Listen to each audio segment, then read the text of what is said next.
In his first year in office, President Marcos Jr. has had a very busy international travel schedule.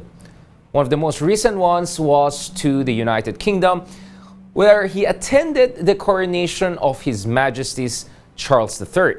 Many have asked questions about whether this trip was advisable. What was the sense of our president attending that coronation? After all, President Biden of the United States, many other world leaders were not actually in attendance.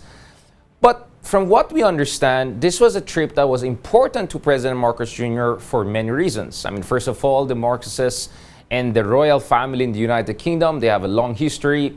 President Marcos Jr. himself has a long history in the United Kingdom. He did his boarding school there. He went to Oxford. His children, a number of them also studied in the United Kingdom. So there's a lot of cultural and personal relationship with the United Kingdom. But there's a lot more to the bilateral relationship between the Philippines and the United Kingdom.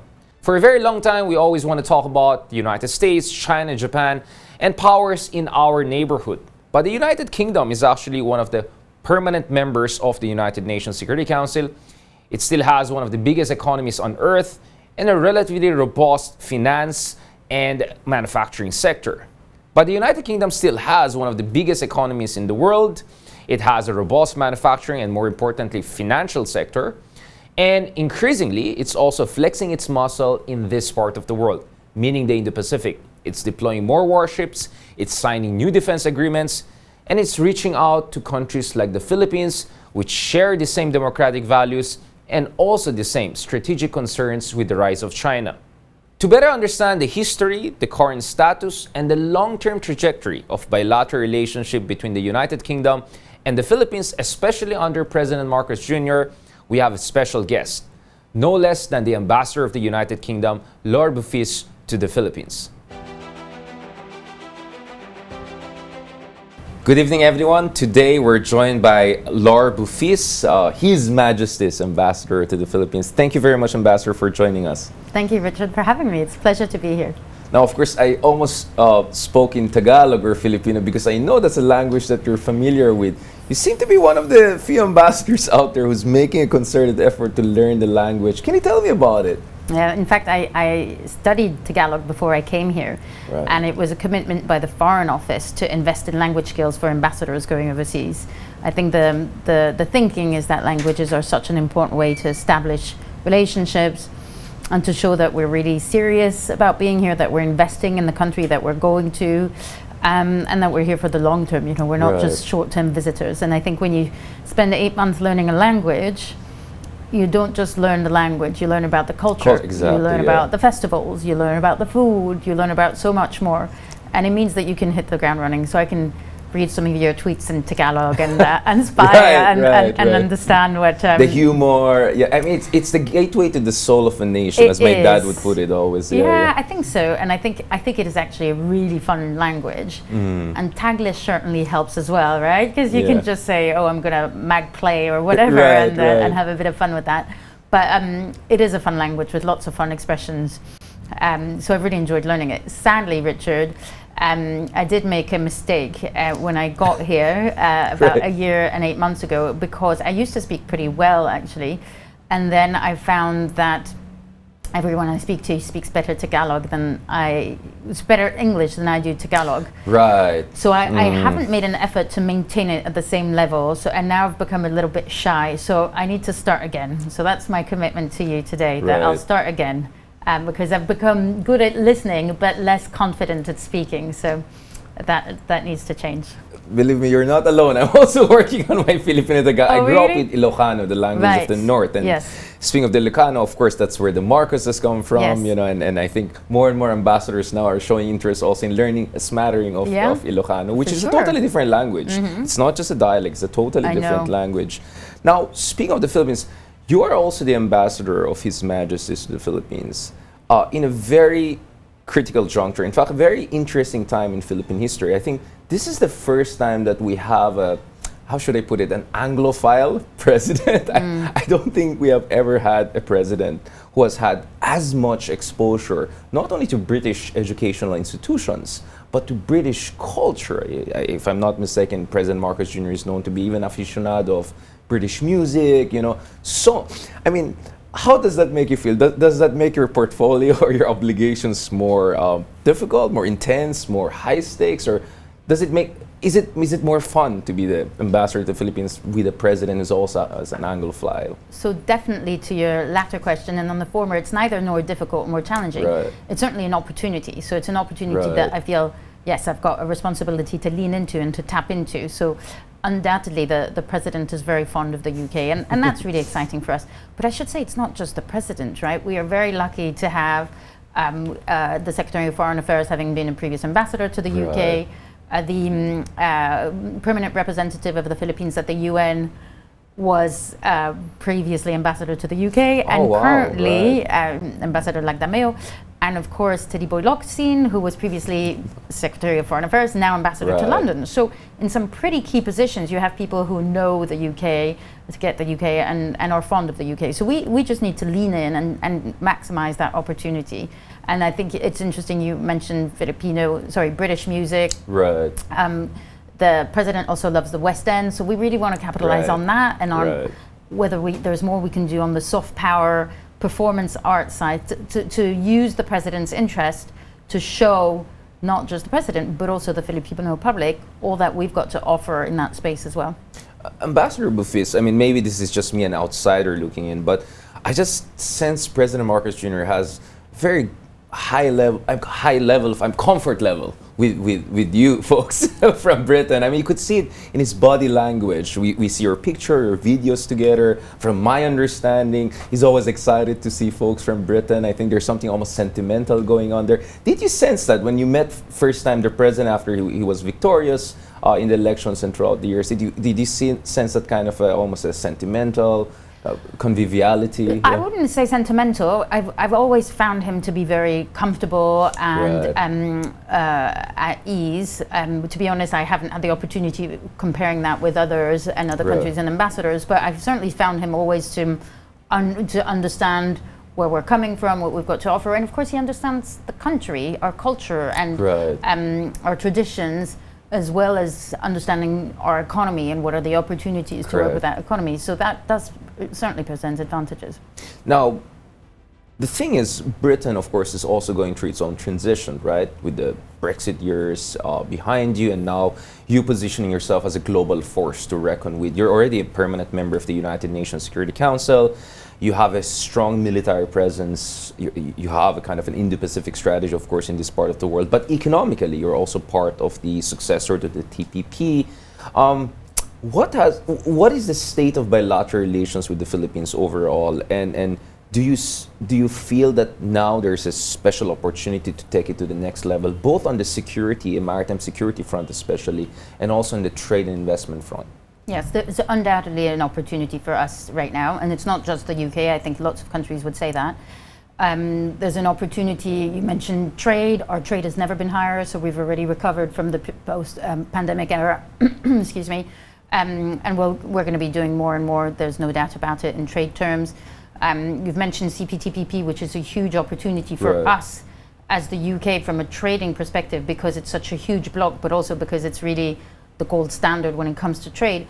But what we're doing beyond that as well is replacing what was GSP Plus, so the trading scheme that we had when we were members. With the European Union, yeah. Exactly. So we've done a long and thorough consultation when we left the EU on what would replace GSP Plus for us. And we've just developed a new scheme which will be launched in the Philippines on the 7th of June, which is called the DCTS, Developing Country Trading Scheme, which builds on GSP Plus but adds additional product lines, simplifies rules of origin, cuts some of the red tape, so it's even easier to trade between our two countries. So I think trade is a really exciting with area. minimal tariff, because that's really what with makes minimal tariffs. So zero. 99% of the products in value terms will be able to be exported to the UK tariff-free. So that's really quite significant. Now we have a big job to do in terms of communicating that, which is obviously I didn't know about it. I just exactly, it's on us. So you'll be invited to the launch on the 7th of June, but we'll be doing a lot more so that Filipino companies are aware of that. And that's on the trade side. You mentioned maritime security and our Indo-Pacific strategy. There's no doubt that as a maritime power, anything to do with maritime security is critical to us. We've care deeply about international law, and in particular international law of the sea, so UNCLOS, and I think we really understand where the Philippines is coming from on some of these issues. So we at last have a permanent defense attaché based here in Manila. That hadn't been the case for 9 years, so that's exciting. And with her team and her defense section, I think we can do a lot more on the defense side. And just this year, for the first time, our defense attaché was an observer to Balikatan. In the future, we may be able to participate in more exercises. We'll have more ship visits. We'll have more joint training and more opportunities, undoubtedly, on the defense side. But more broadly on maritime security, I think investing more from an environmental perspective on some maritime issues is also a key anchor. So that's on maritime. Climate and environment remain a key priority for us. That's been really the heart of our programmatic focus. So from just a spend perspective, that's where we really put the bulk of our spend. So on environmental issues, nature-based solutions, climate and energy transition, that's a really, really big piece of what we do here. We will break those down one by one, but I just wanted to start with the big picture.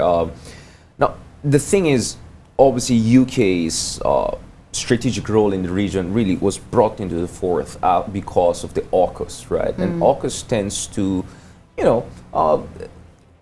inspire a kind of a multifarious reactions in this part of the world. We know the Chinese version of that, but even in countries like Indonesia and Malaysia, we saw some degree of skepticism, if not more than that. In the Philippines, we generally have a much more receptive audience, including through different administration, from at least a position that former Foreign Secretary Teddy Locsin made the other year to the current position of the current leadership in the Philippines. Can you tell us a little bit about this AUKUS? Because there are at least certain quarters in the Philippines who may be more sympathetic to China's understanding of things, or even the French understanding of things, because for some time even France was not very happy about how the direction of the AUKUS was. Can you tell them what is the misunderstanding about the AUKUS, and why is this a good thing, and why is this something important?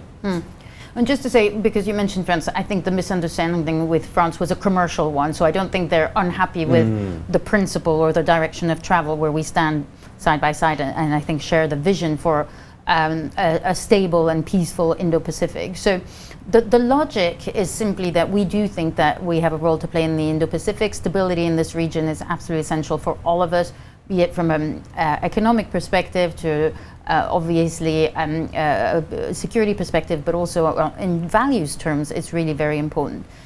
The misunderstanding, to your point, on AUKUS was probably the word nuclear. The submarines that we as the UK and the US will be supporting Australia to develop are nuclear powered, so the engines are nuclear. The submarines do not carry any nuclear weapons. That's incredibly clear. Australia will not be the only country in this region that have nuclear powered submarines, but they are much more efficient, and that is the technology that we are sharing with partners in the Indo-Pacific.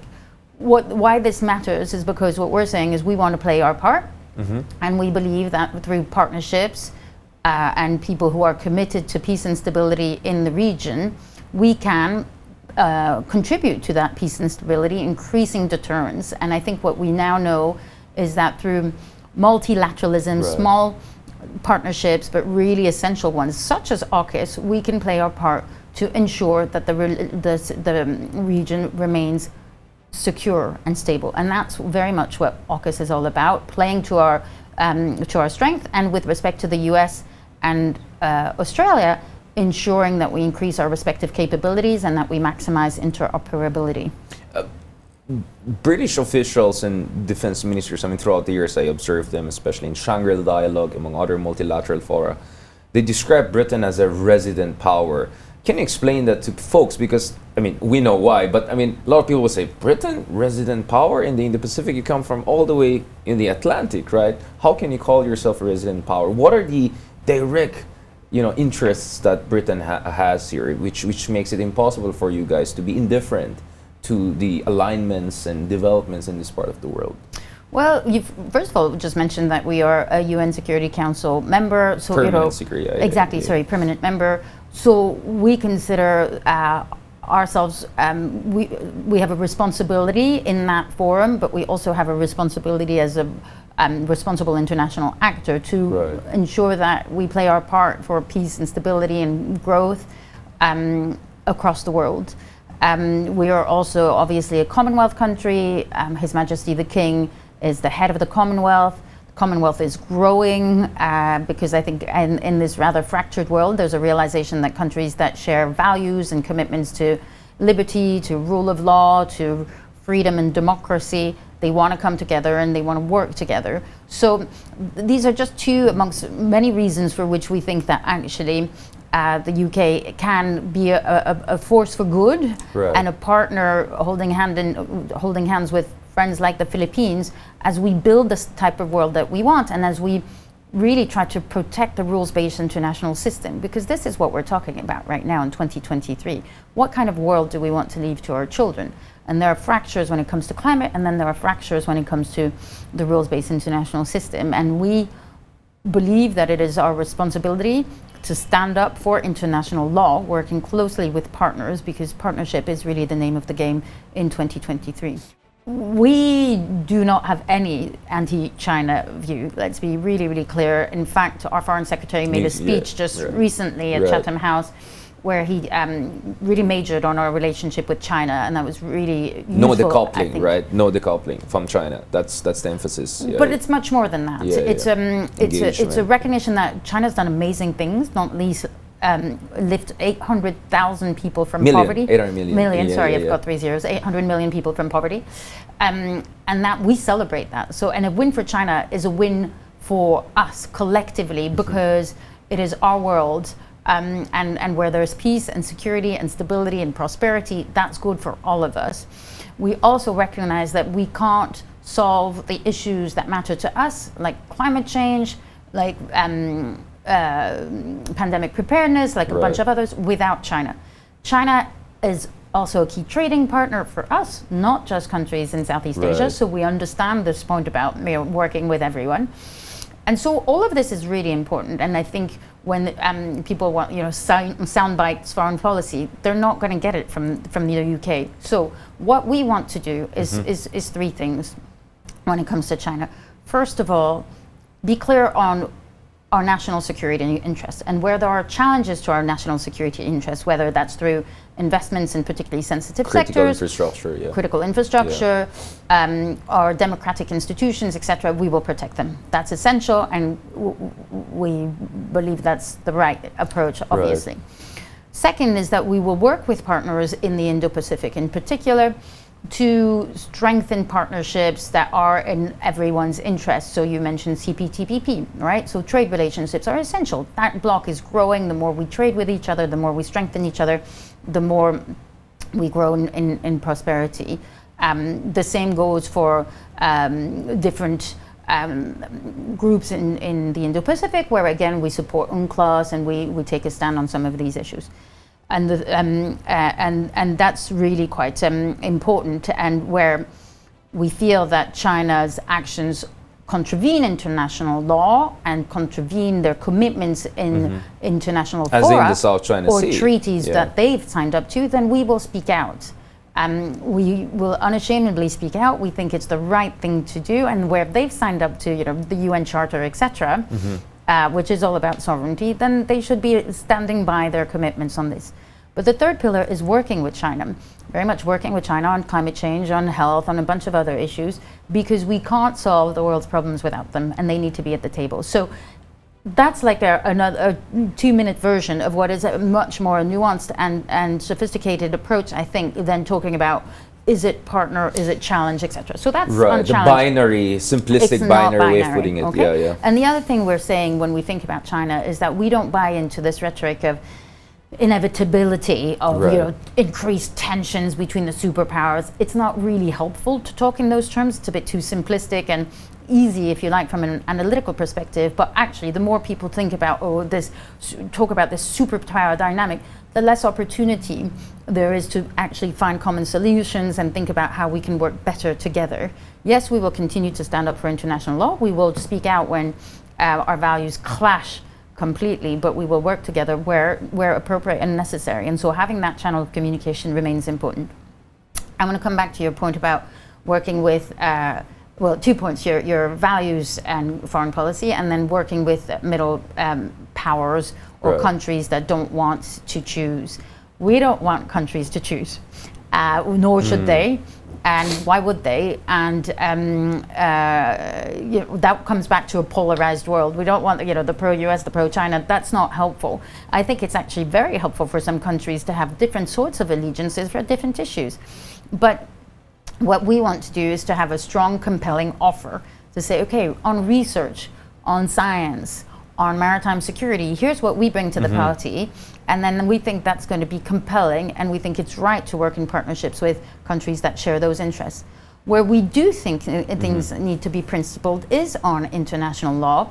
So the red lines must be clear. That's the red line, right? That is the red line. So the case of Ukraine is a perfect case where in the point. UK is actually very proactively helping we've invested large amounts from a financial perspective, but also from a military, of political capital and foreign policy capital in this, because this is exactly the red line. Putin invaded a sovereign country. If we think that's okay, if we don't stand up to that, there are no more rules that guide our interactions. Then we become a kind of an anarchic world where to each their own, and comes back to the days where we were, it's not a world we want to envisage. So the fundamental principles of the UN Charter of sovereignty, of international law, that's our red line.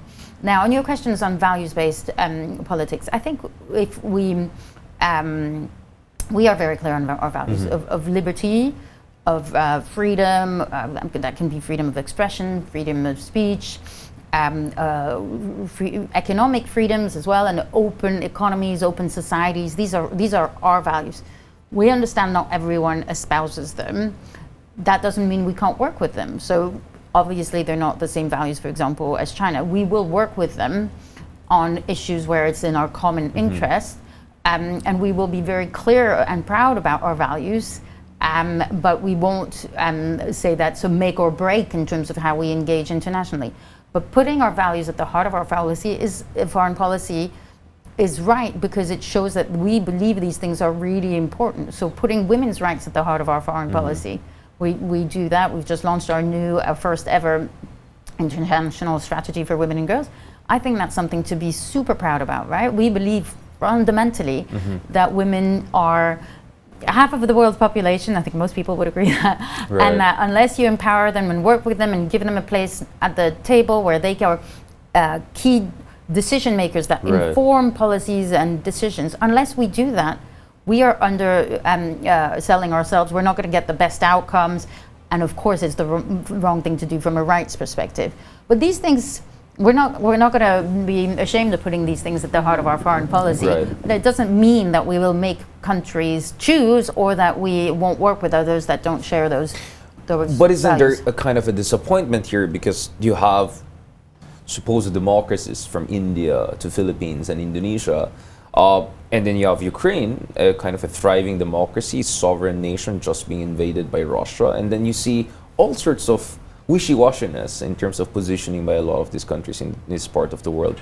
Isn't that disappointing in the United Kingdom, or doesn't United Kingdom want these countries to make a clear stance on this? It's not about choosing between US and China. It's about choosing whether you're gonna just sit idly by, or even in some cases, dignify or through silence consent to what's happening. So I think that's where you make a good point. So those are not values. These are back to the red lines, right? And so we do feel strongly on the red lines, which is why we were encouraging partners at the UN to vote in support of those resolutions that was that we're unequivocally condemning Russia's actions in Ukraine, because we think that's where the red lines are. And so these are not values. This is international law. It's the slight difference between the two. And yes, we hope our partners will support us, and we understand that for them sometimes it can be tricky. But I think there are areas when it comes to international affairs where principles like these are really, really important. And Ukraine is a perfect case in point. Right. Otherwise, it's all the laws of gravity henceforth. Yeah, I mean, I always say when it comes to the Philippines, it's actually not as much appreciated when it comes to actually the voting record of the Philippines. If you look at the United Nations votes, whether the Human Rights Council, whether the General Assembly, Philippines has consistently voted with Ukraine, in favor of Ukraine against Russia. And this is not as much appreciated. Let me reassure you, it's very appreciated, very, very appreciated in our capitals. We are fully aware of that. And when there are meetings at the highest level, between ministers and ministers in the Philippines, we thank them. We appreciate it. We recognize that's not always easy, and we absolutely do recognize that. Yeah, and of course, not to mention President Marcos Jr. also had a conversation with President Zelensky a few months ago. Indeed. Where he expressed general solidarity, although he didn't go so far as directly condemning Russia. So there was still a little bit of a nuancing there by President Marcos Jr. But I would say, as someone from Southeast Asia, as an ASEAN person, I'm pretty proud of the Philippines taking that stance, because I would say a lot of our neighbors were a little bit too wishy-washy about what I think was a categorically wrong thing. We have taken measures to protect our key national infrastructure and to protect our national security. And in the economic sphere, for example, at the beginning of 2021, we passed an act that's called the National Security Investment Act, which identifies a certain number of sectors or subsectors of the economy that are critical to our national security. And for those sectors, when there are proposed investments, we will place additional scrutiny on the proposed investments and do different due diligence tests, if you like, to ensure that they are not risky to us. This National Security Investment Act is country agnostic. It's not focused on any country, right? So that's important to say. We're not targeting China, Russia, or any particular country in this. We are protecting our national security. So it's about the UK first and foremost. That has been our approach. I think it's a sensible approach. I would think that a lot of other countries across the world are thinking about how do they protect themselves, and it's the right thing to do, to protect not just their economy but their democracies and their national institutions from external influence and manipulation. And we know, sadly, that that's happened time and time again across the world in recent years. So that's one aspect. The second aspect, from an economic perspective, to your point on not decoupling, is nonetheless about diversifying supply chains. So we and others are thinking about how do we diversify our supply chains so that we are not hit badly when there are international crises, should there be such a crisis. And so it's a little bit of thinking ahead, or contingency planning, if you like, to protect our economy and our supply chains. And I think the example of Ukraine is interesting here again, where many countries in Europe in particular, but not just, obviously, were affected by this incredibly painful increase in oil and gas prices on the back of the Russian invasion of Ukraine. And lots of other countries were affected in terms of cost of grains and cereals, etc., on the back of the invasion of Ukraine. So we're much more cautious, I think, internationally, and much more aware of these issues now than we were before, which is right. The question is, how do we then avoid protectionism, and how do we remain smart around these issues, and an overcorrection. And that's the risk. I think there were days of, when we all spoke about globalization, thinking that was the panacea and it would benefit everyone and trickle down, and end it would of history. And those days, well, they didn't materialize, and the linear progress that we expected is not going to be a reality. So we just need to find a right balance, and to think about, for example, we're so interested, all of us, in renewable energy, not just because it's the right thing to do from a climate perspective, but also obviously from an energy security perspective. Gives you more self-sufficiency and self-reliance. In order to support renewable energy industries, you need lots and lots of minerals. where are these minerals going to come from? Right. So we need to think long term about our supply chains and short term for our supply chains, for our resilience and for our energy security or other forms of security, including, of course, food security, which is a critical priority here in the Philippines as well. You know, I was in an Estonian military camp a few months ago, and you know, I look at the map and saw that actually Tallinn, you know, the capital of Estonia, is much closer to St. Petersburg than some of the cities in actually Estonia. And you have, in Estonia, I saw a lot of confidence to share huge amount, up to 70% of, you know, their defense equipment and budget, etc., to Ukraine. And a part of me would say, like, aren't you guys scared? Russia is just there; they could invade you. But you could see they were very confident because there were also all the NATO flags there, right? All the NATO forces there. Is there a lesson with what happened in Ukraine, a European crisis and conflict for Asia, especially in light of concerns about Taiwan? Now, I want to mention Taiwan in particular because we'll go more into that when we discuss EDCA, but people tend to forget the Philippines is closer to Taipei, or at least big cities in Taiwan, like Kaohsiung, for instance, than most of ASEAN countries. I mean, it takes you only 2 hours. I used to be based as a scholar in Taiwan. Within 2 hours, you're there in Taiwan. It takes you 3-4 hours to be in other ASEAN capitals and countries. We are super close to Taiwan, so it's very important for us. And the big debate here in the Philippines and in the broader Asian region is, what is the lesson from Ukraine? Because there's one version that says the lesson in Ukraine is don't provoke the big boys. So essentially it's the victim blaming rhetoric, right? Or the more polite one is the whole John Mearsheimer school, that it's the NATO expansion and it's disrespect for Russia's interest in its own peripheries that created it. But of course the other school of thought would say the Ukraine crisis proves you, as I saw in the case of Estonia, that having solid allies is so important. You may be a tiny country like Estonia, but you will feel way more secure than a huge country like Ukraine if you're part of an alliance.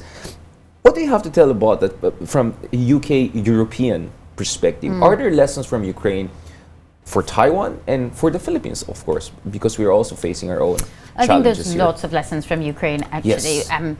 So you won't be surprised to hear that of the two camps that you describe, I'm more in the latter than the former. Right. I don't think there was any provocation of Russia. I think it was Russia's actions, which, let's not forget, started in 2014 with Crimea, in Crimea, that led us where we are now. And it's actually that kind of aggressive action coming from Russia that led many of the Eastern European states to think about NATO, which they wouldn't have needed to do otherwise. So I think their narrative has been seriously manipulated when there's talk about that. Your point is right about the fundamental importance of alliances, and I think one thing that we've also seen through the Ukraine crisis is that actually Europe is not as weak as some would like us to think, right? So the determination of European countries and their partners and allies in dealing with the Ukrainian crisis has been remarkable. The investments, the forward thinking, the development of new tools that had never been tested before, you know, everything from sanctions, of course, to all other kinds of economic tools that have been developed to get the grains out of Ukraine. I mean, there's loads of innovation, but strength, undauntedoundoubtedly, in dealing with closing the ranks. That happened very fast. I was there in Munich Security Conference. Very fast, because Russia had crossed the line. But there may also have been a lesson, Richard, in terms of, you know, whether we acted too late, and whether because there was 2014 was actually the beginning, not 2022. So 2021, that was 8 years ago, and whether there's more that we could have done earlier by way of deterrence, by way of putting our foot down. I think what we've learned, of course, is that this is Putin's war, and that it is, in this case, not just a country, but an individual who's been hell-bent, pardon my French, on launching this war. We've known that for a while, and I think we tried, perhaps, for a long time to get him to change his mind, but there's possibly more that we could have done before by way of prevention and deterrence. So, you know, some rulers like Putin, I think, do not understand a no unless there's a show of strength, unless you have a stick in your hand. And maybe that's a lesson there as well, you know. Maybe that the best way to promote peace and stability is just to be strong and confident and have your stick in your hand just in case. If you want peace, prepare for war, as the Roman saying goes. Where do you stand on this issue of Taiwan? So I'll start by saying that I actually don't think the EU is that divided on this issue, to be honest. I think Macron's words were slightly taken out of context from what I understand. He had a long interview on the airplane on the way back from Beijing.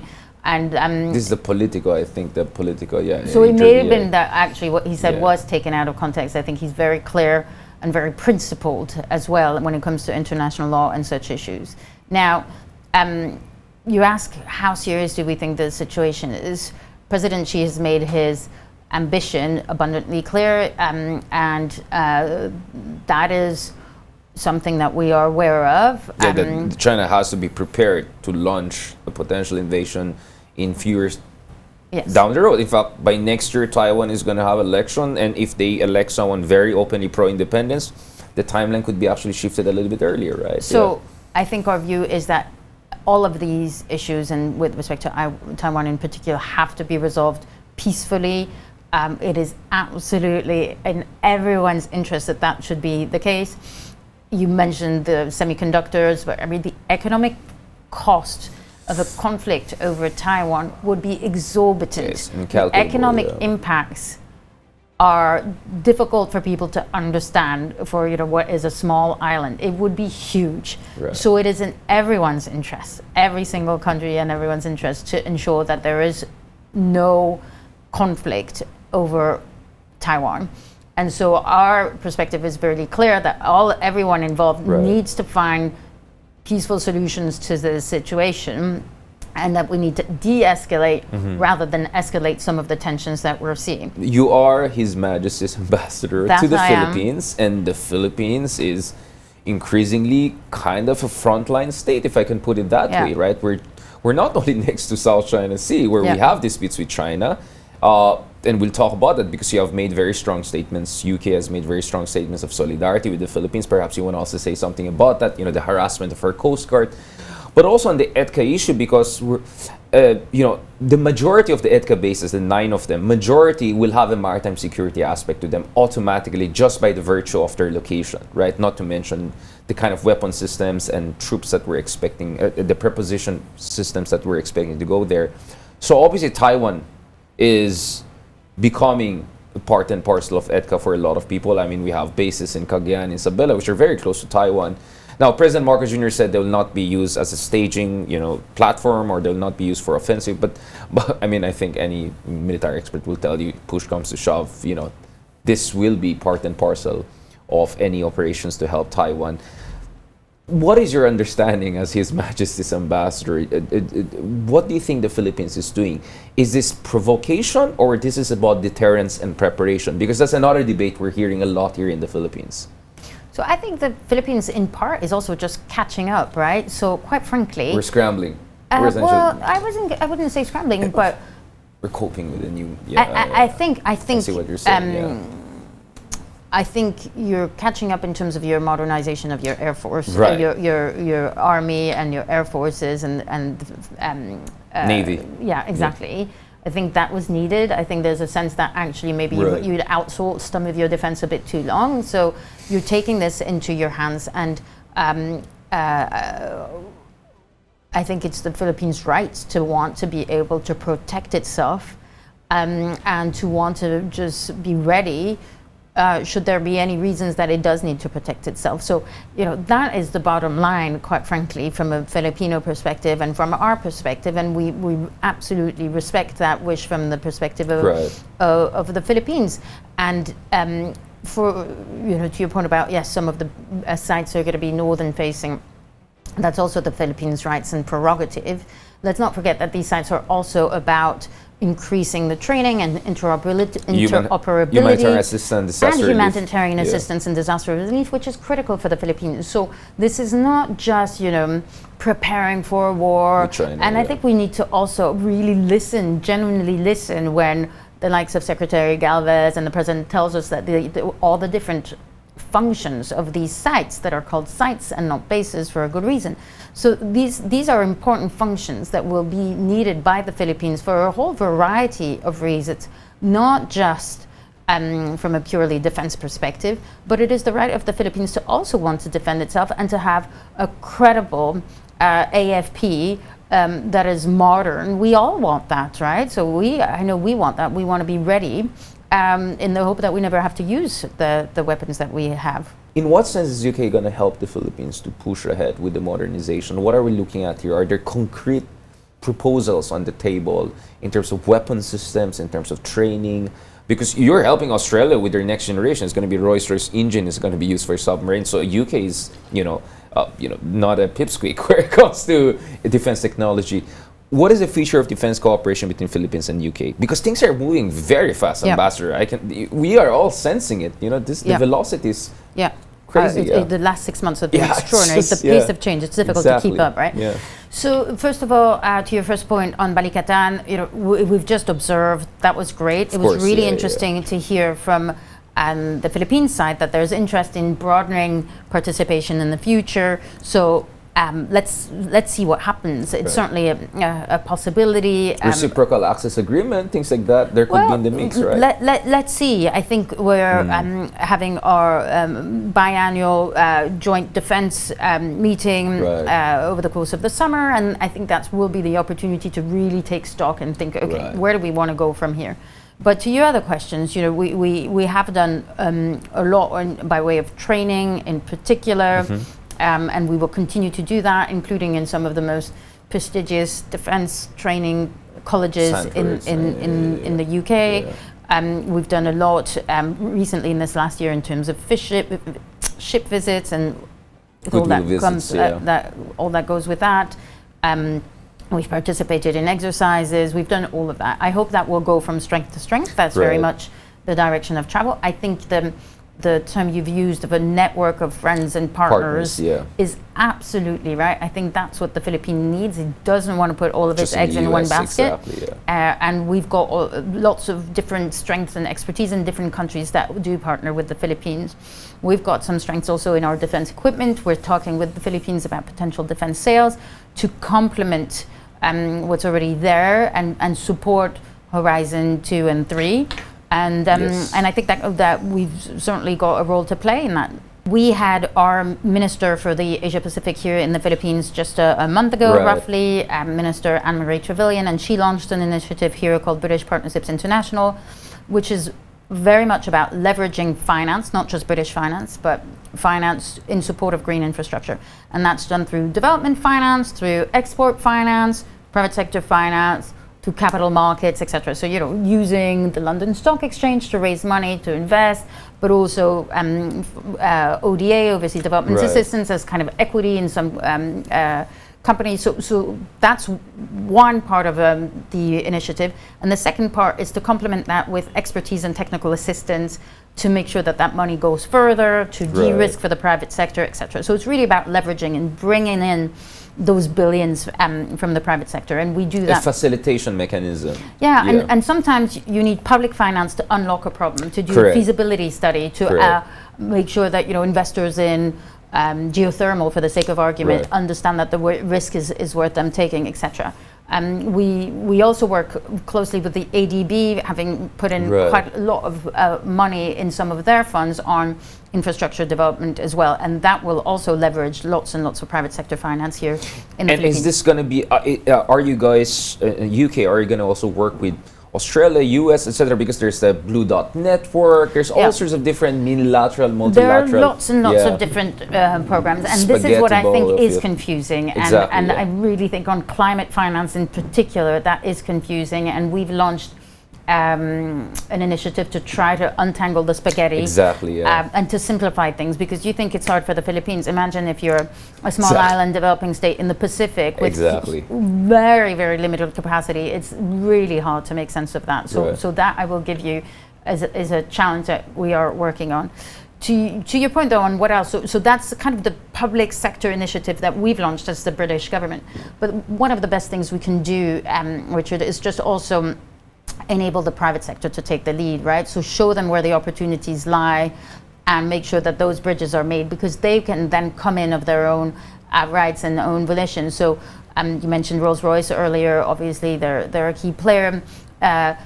Airbus has lots of UK content. They're a key player in some of your airlines here in the Philippines. Speaking of airlines, Gatwick Airport is probably the most efficient airport in the world that is single runway. Learning from that, bringing in companies that have worked for smaller airports also in the Philippines, right? Well, including Naya, that is a single runway airport, right? So how do you increase the number of movements in an airport like Naya? So it's also making sure that companies that have expertise can come to the party. And so our role as an embassy is really to do that convening and matchmaking a little bit, if you like. Same goes for a sector that I think is going to be really important in the Philippines in the years to come, namely extractives and mining, right? So ensuring that international mining companies that have really, really strong and robust governance are aware of the opportunities, that they're part of the conversation. That's, I think, really got to be How key. robust is the investment, British investment in the Philippines? Is it something on a good trajectory from your understanding? Well, the year started really well, right? We had this big, massive Diageo investment in Don Papa Rum. And then that very same week, we had Inchcape invest in Cat's Motor. So, you know, I think that's really exciting. Now, of course, we want to see more. And some of the opportunities are opening up, given all the liberalization efforts that this administration and the previous one have spearheaded. You know, there needs to be yet more work done on ease of doing business and cutting red tape, and quite frankly, and this is a challenging one, the cost of doing business because of the cost of energy. Those are big challenges, utility costs, right? Very high. Because it's one thing to liberalize, it's another to make it financially worthwhile for companies to invest here rather than in Vietnam, because it's all about competition, right, in the region. So I think that, you know, making sure that companies are going to make lots of money is important. And so the Philippines is undoubtedly on the right trajectory for that. It's not going to be immediate, you know, in terms of the investments that we see. But we will start seeing more and more. And I am one of those people that feels really optimistic about the Philippines right now in general, but in economic terms in particular, I think there's lots of opportunities. It's not a saturated market. There's lots of sectors that are incredibly dynamic. You know, we've just touched upon energy, infrastructure, transport. There's so much happening here. Opportunities for public-private partnerships, money that wants to be unlocked and spent, including from the big conglomerates. I think it's going to be some really exciting years ahead for the Philippines. And I look forward to discussing some of these big projects as they come along. Now, to end on this note, I mean, the British cultural power, of course, a big part of that is the monarchy, right? The coronation of His Majesty, Ferdinand Marcos Jr., a lot of world leaders, you know, going there, have attended that. But many would say, is there even a point of having a monarchy in the 21st century? What do you say to those people? I mean, I understand for Britain, the monarchy is big, psychological, but even financial, it's a national brand, right? What do you say to the skeptics of the monarchy? You know, I mean, thanks for asking that question. I think it's a really good question. But actually, I'm convinced that there is real value in that. So we have a king who's actually a really modern king. When you look at what his passions and interests are, climate change, environment, nature, sustainability, one, youth, diversity, interfaith groups and coming together, you know, communities that are multicultural, etc. And he has said that he sees himself as guardian of the faiths in the plural now. And as you saw in the coronation, there was not just Church of England, Archbishop of Canterbury there, but there was representatives from Muslim faith, the Sikh faith, the Hindu faith. Is this unprecedented? Faith. Sorry, I'm unprecedented. It is, right? And that shows how much he cares about these issues. And so what the king can do for us as a country is unify, bring us together, invest in those things. The king gives us a sense of reassurance, unity, belonging, purpose. And what we found, which I think was evident in the coronation in the UK, is that this mix of tradition and history and pageantry and royal family, combined with modernity, combined with innovation, and this incredibly dynamic multicultural society that we have, that actually, those two sides of the coin, they work really well together, and they work well for us and for the world, because I do think the king, as head of the Commonwealth, also can play a really critical role. And because of his voice on the international stage as the king, I also think he can be a force for good internationally, talking about these issues, such as climate change, of course, first and foremost, in an apolitical fashion, because, of course, he can't cross that political line. He's above the fray. But in a way that is helpful. So, yes, to answer your question, I do think there's still a case for it. And last one, I mean, the thing is, in the Philippines, we're very familiar with America. A lot of us have family members, a lot of us were educated there or have had stints there, but not many Filipinos perhaps have had haven't been as lucky as Marcos to have, the exposure to Britain. But you have the Shevling Scholarship. What's going on the cultural front to make sure that there's greater appreciation, both sides, going back, like Filipino food and restaurants in Soho, in London, booming. in UK, and the other side. Can you shortly tell about, because I want to end on this note, because I think this is the most important, the people-to-people part. So listen, I couldn't agree more. And so often I speak to Filipino friends and they say, oh, such and such person that's British, they think is American, or such and such company they think is American. The other day someone told me that they thought Isaac Newton was American. So that's fine. Where was the US back then? But I think my point is we have a job to do as the embassy in communicating what is Britain, what do we stand for, what are we good at. For example, on tech, we have a $1 trillion tech industry. We have 145 tech unicorns. Only 3 countries in the world have that. We need to get that message out there, but also in performance arts. And so we as an embassy want to do a lot more by way of public diplomacy. That's why you found that for the coronation, the live event that we had on the 6th of May, the day of the coronation, with the live screening, was in Quezon Circle, because we wanted to make people aware, and not just the rather small group of colleagues that sometimes we work with from government and business, but much more, university students coming from UP to Quezon City Circle, families, etc. And we want to do much more in that respect. That's also why we had the Great British Festival in BGC at the end of March, to show the world. We saw your pictures on Twitter and everything. Exactly, all things British, British culture, British music, British film, British theater, food, drinks, you name it. Very different from America. Very, very different. Very different. Especially when those appreciate the nuances of the British culture. I just felt with having an Anglophile president, not to mention some of his sons, also studied in the UK. Sure. This could be a special time. On that note, thank you very much, His Majesty's Ambassador. Thank you, Richard. Ambassador Great Beaufils. conversation. Thank you very much. Pleasure. Hope to catch you soon once there are more developments and all. All right, catch us again here on One News next week. You may also check out the long conversation on Spotify, YouTube, and Google Podcasts.